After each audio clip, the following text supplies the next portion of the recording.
Hello guys and welcome to the brand new Seat. No, well, not Seat, it's a CUPRA Formentor. And it's not a Seat. Seat wants to think that this is a different brand. A brand called CUPRA. What it basically is, it's a sporty version of the regular Seat, but with a twist. You see, in the CUPRA Formentor version, this is the only car they offer. There isn't gonna be a Seat Formentor. This is only gonna be a CUPRA Formentor. So bronze badging all around, nice engines and stuff like that. So basically this is what Seat Sport used to be. This is now CUPRA. CUPRA is now a different brand all by itself, and I quite like it, but there's a big problem with it in my mind.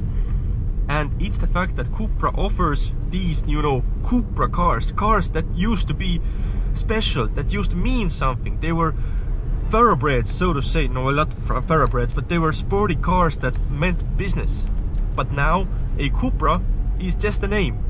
You can buy this Formentor with a 1.5 TSI petrol, just like Seat did with the FR badge in the, you know, previous generation Leon. It lost its magic. CUPRA used to mean something good. Now it's just a sporty brand. It's just as BMW and all the other Germans are doing. BMW with its M, the M badge, the M division is everywhere. Audi with its RS, Porsche with its Porsche Turbo Taycan, a electric car that has a turbo name. And now there's a CUPRA with a 1.5 TSI petrol engine. It's just not right. But that thing dealt with, this is a really great car, and it offers so much for such a little price. And by which I mean, in Estonia at least, this car with all the bells and whistles included, I mean absolutely everything, it's 39,500 euros. And you really cannot spec it much higher than that. You can add like a 500 euro leather seating option or a panoramic sunroof and stuff like that, but all in all, it's all as standard. Adaptive cruise control, side assist, blind spot monitoring, Apple CarPlay, navigation, sports seats, a nice exhaust, heated seats, everything you can think of basically, and what you need in an everyday basis, this car has as standard. So there is no need to, you know, add any options. You will get this car with the 228 kilowatt engine, the engine from the Golf R and the Audi S3, basically for 37,000 euros if you haggle a little bit. That's absolutely a bargain. That's bargain of the century, if you ask me. I'm gonna just This is my photo spot.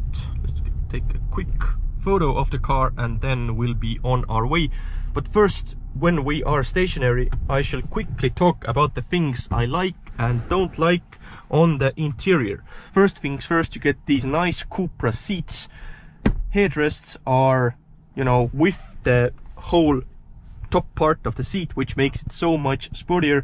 View from the back is obstructed, by the way, but that's not a big deal because you get this opening here, so you can poke other people. Immediately after I sat in this car, I felt that the materials were better than the Seat Leon. It's just the way it is. You pay a little bit more and you get a nicer car. I'm not sure if the new CUPRA Leon will be the same, but as this car here is right now, it is a lot better than the standard version in basically every way possible. Remember the squeaky handle here? It's now covered in leather. It's just nice and soft materials, soft touch plastics. There's even leather up here. You can see stitching, very nice bronze stitching. Yeah, of course you find plastics down here, but that's a really small issue. Really, the cabin feels a lot more upmarket than the price tag suggests. Now quickly about the infotainment as well. I think they have filled with the infotainment because it feels a bit more snappy than it did with the Leon. It also has wireless Apple CarPlay, which you will obviously use.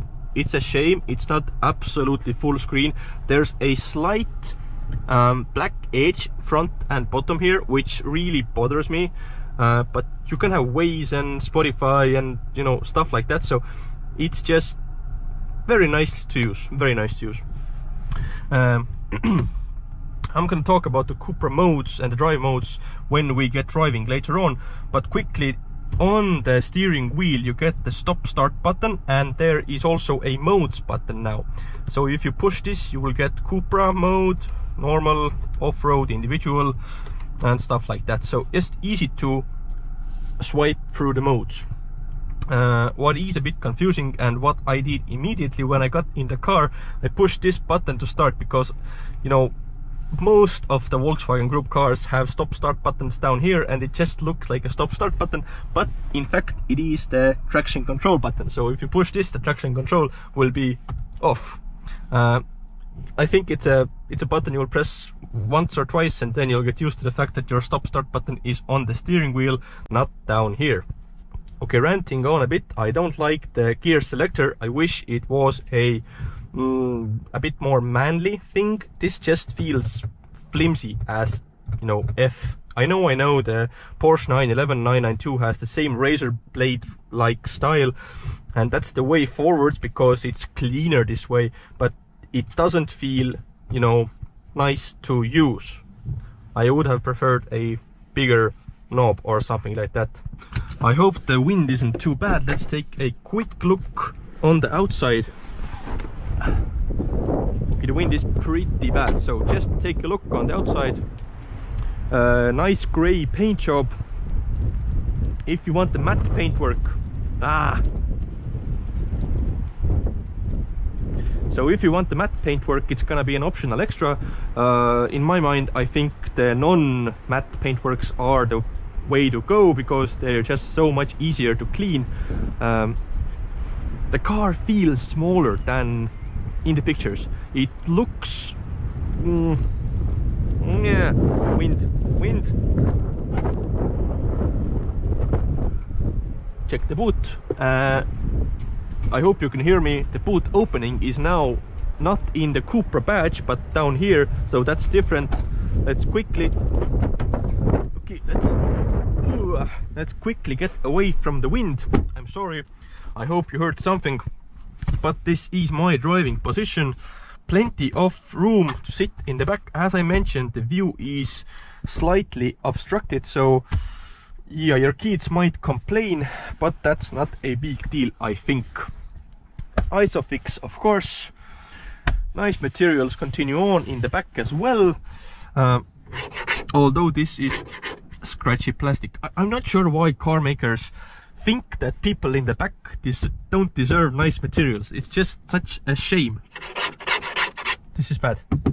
2 USB Type-C connectors for your newer phones. You can also adjust the climate control back here.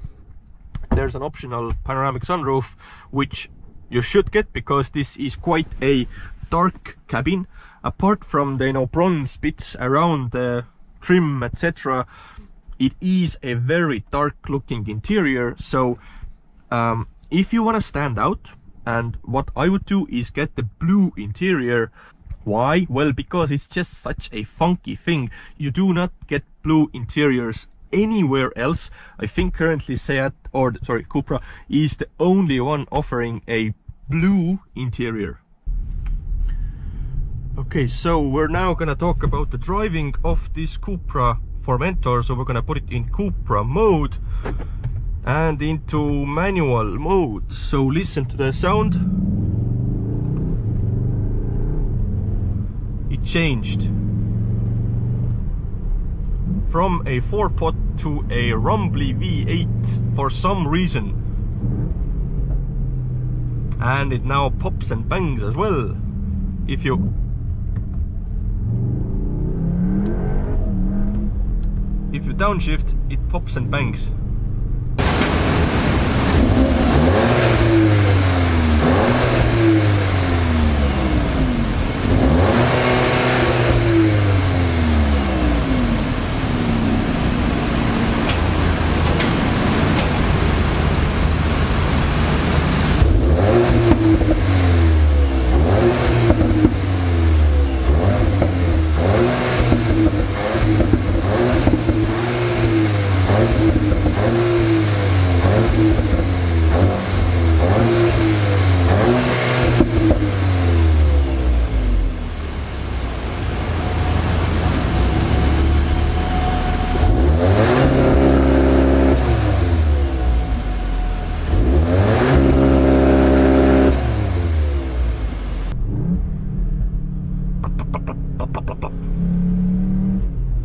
quite like it actually, I really do. But the sound itself, it's just so augmented. It's not a real sound. No car sounds like this. Even a V8. I mean, the problem is that if you're off the gas, it's absolutely quiet. Touch the gas and there's a second, or sorry, a millisecond. There's a millisecond where the car makes no sound. Just listen. Okay, I'm second gear, just listen to it, okay? Now it makes some sound. Oh crap. So it makes little sound. Doesn't sound real to me. Not at all actually. The sound is a bit problematic, but the go, the oomph this car has is nothing to be concerned about. 0 to 100 kilometers an hour or 60 miles an hour takes under 5 seconds. I will now insert a draggy acceleration clip right here.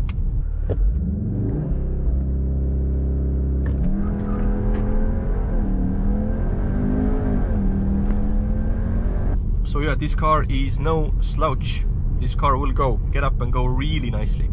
The sound is the only thing that really bothers me, but you can always do this. You can go into settings, driver profile, individual, and now I can configure so that what do I want? I want my motor engine sound, yeah, engine sound to be in comfort. So now I am in CUPRA mode basically for the rest of the stuff. Let's put it, yeah, sport, CUPRA. Okay, so now I'm in full CUPRA mode except the engine sound. Listen to it now.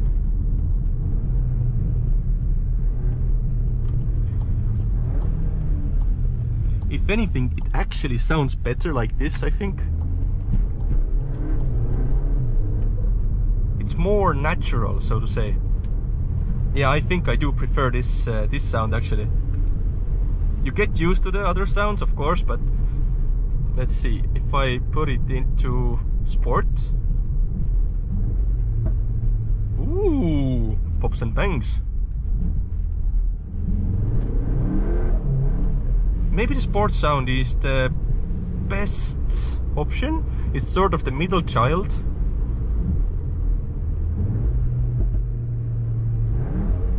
Yeah, it's not too loud in sport mode.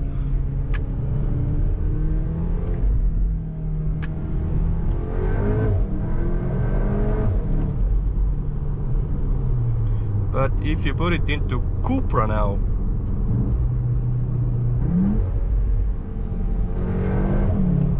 yeah, in CUPRA mode it's a bit much. It really is a bit much. I think sport in engine sound is the best option. Keep it in individual. Rest of the stuff can be in CUPRA. It's perfectly fine because the steering is a bit heavier, throttle response is better, the car feels more hunkered down. It's a lot more sporty experience, and you want that in a CUPRA definitely. But just keep the engine sound in sport. And if you put it into D, it quiets the gearbox down, so no, you know, downshifts if you're slowing down, etc. You can of course always use the flappy pedals to, you know, change gear by yourself. This is a very nice option, by the way. Blind spot monitoring via the ambient lighting. It's just such a nice feature to have. The ambient light, by the way, goes across the dashboard, in the door lines, etc. And if you have a car in your blind spot, it will show it up here. So good thinking, Seat. I really do like that. Steering is rather darty, but not like a Stelvio Quadrifoglio or a Porsche 911. This is just quick. It's not too responsive, but it's okay. One thing I was a bit surprised when I saw the car myself.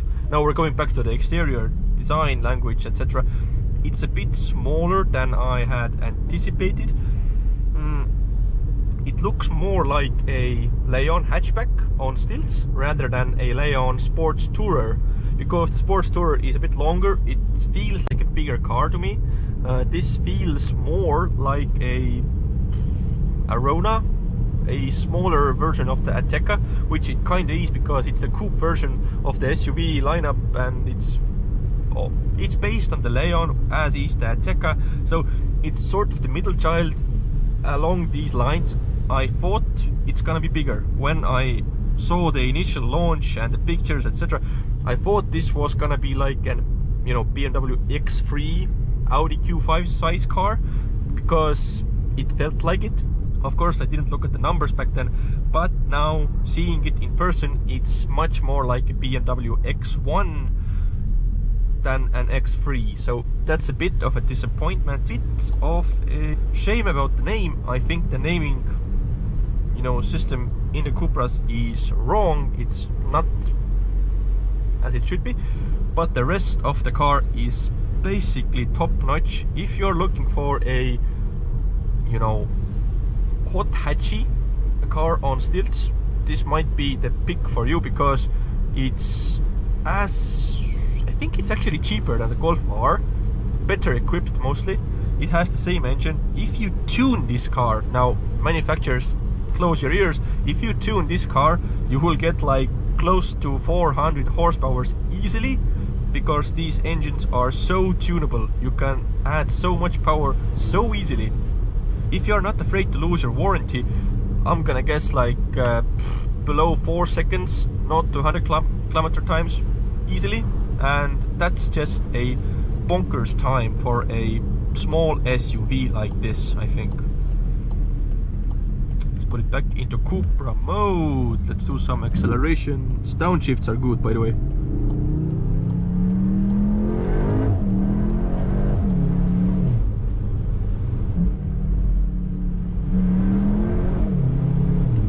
Really digging the downshifts. They just make such a occasion. I hope you can hear them. Blah, blah, blah, blah.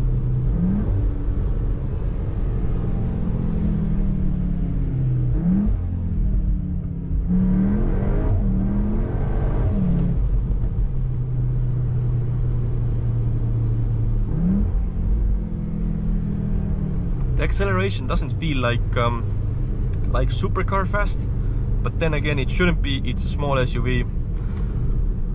Yeah, I quite like this car. If I was in the market for a car like this, I'd probably put my order in, because this will hold their value well.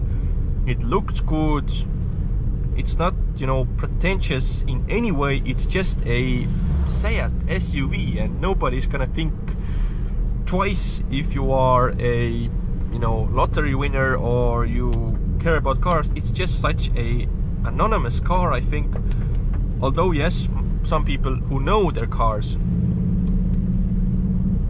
will look at it and know what it is, but you know, your grandma and stuff like that, they're just gonna see, oh, you bought a nice SUV for the family. Oh wait, it has like 300 plus horsepower, really? I like this car a lot. The Cupra name has been, you know, woken up for me. Thank you for watching. See you again, guys. Bye bye.